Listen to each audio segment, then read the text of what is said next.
জয়গুরু সুপ্রভাত। পরমপিতা রাতুল রাঙাচরণে ভক্তিপূর্ণ ভূমিষ্ঠ প্রণাম জানিয়ে শুরু করছি দীপরক্ষী গ্রন্থ থেকে পাঠ। 8ই চৈত্র সোমবার 1360, ইংরাজি 22শে মার্চ 1954।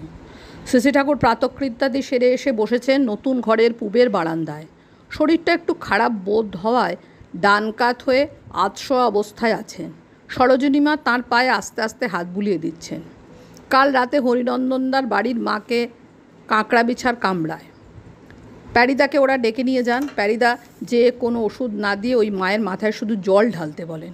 কিছুক্ষণ পরেই মায়ের খুব শীত করতে থাকে এবং ধীরে ধীরে তিনি সুস্থ হয়ে ওঠেন। এখন প্যারিদা এসে এই গল্প করলেন শ্রী ঠাকুরকে। শুনে শ্রী ঠাকুর উঠে বসে বলছেন, এই বিছে কামড়ালে জলের মতো ওষুধ আর নেই, শুধু নাম করে করে জল ঢালতে হয়। মাথা দিয়ে ঢালতে হবে যেন সমস্ত গা বেয়ে পড়ে, নিঃশ্বাস বন্ধ না হয়ে যায় এমনভাবে ঢালা লাগবে।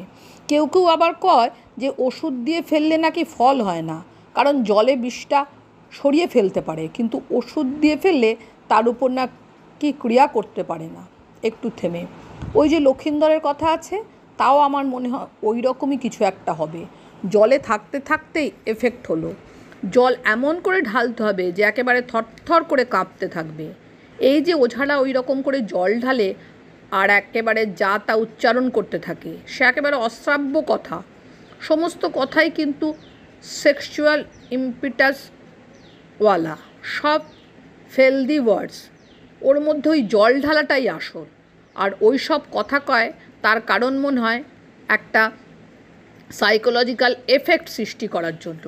ইতিমধ্যে অনেকে এসে বসেছেন, কেউ বা দাঁড়াচ্ছেন সামনের প্রাঙ্গণে। ক্ষিতীশদা, কেশবদা, ব্রজগোপালদা প্রমুখ এসে প্রণাম করে বসলেন। শ্রী ঠাকুর ক্ষিতীশদাকে তপবন বিদ্যালয়ের জন্য 2জন শিক্ষক তাড়াতাড়ি জোগাড় করতে বলছেন। সেই কথা আবার উল্লেখ করে বলছেন শ্রী ঠাকুর, এখন আমার মনে হয় যে ইউনিভার্সিটি করা খুব একটা কষ্ট হবে না, মনে একটু সাহস হয়।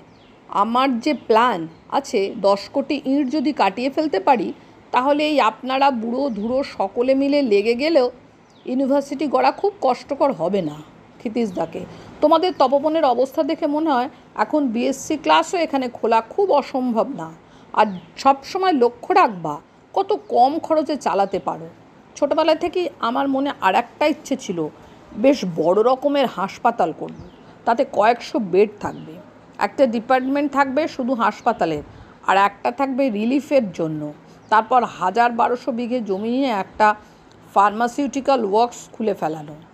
সেখানে যারা থাকবে তাদের হাতে কলমে সব শেখানো হবে।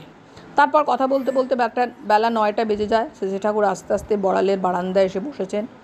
প্রফুল্লদা এসে জিজ্ঞাসা করলেন, একজন চিঠিতে জানতে চেয়েছেন কুলীন এবং বংশজদের মধ্যে বিবাহাদি কাজ চলতে পারে কি না। শ্রী ঠাকুর, বামুনদের মধ্যে বংশজ বলতে বুঝতে হয় যে কুলীনরা অকুলীনের ঘরে মেয়ে দিয়েছে। কুলীন হয়ে অকুলীনের ঘরে মেয়ে দেওয়া যে পাপ, তার শাস্তিস্বরূপ সমাজ ওদের বংশজ আখ্যায়িত করে রাখল। কিন্তু এই বংশজ মানে কুলীন বংশজ। কুলীনের মেয়ে যদি ওদের ঘরে দাও, তাহলেও কুলীনের ব্লাডের পিউরিটিটা তো নষ্ট হলো না। তাই কুলীনের সাথে বংশজদের বিবাহের ব্যাপারে কোনো বাধা আছে বলে আমার তো মনে হয় না। এইভাবে লিখে দাও। জয়গুরু বন্দে পুরুষোত্তমম।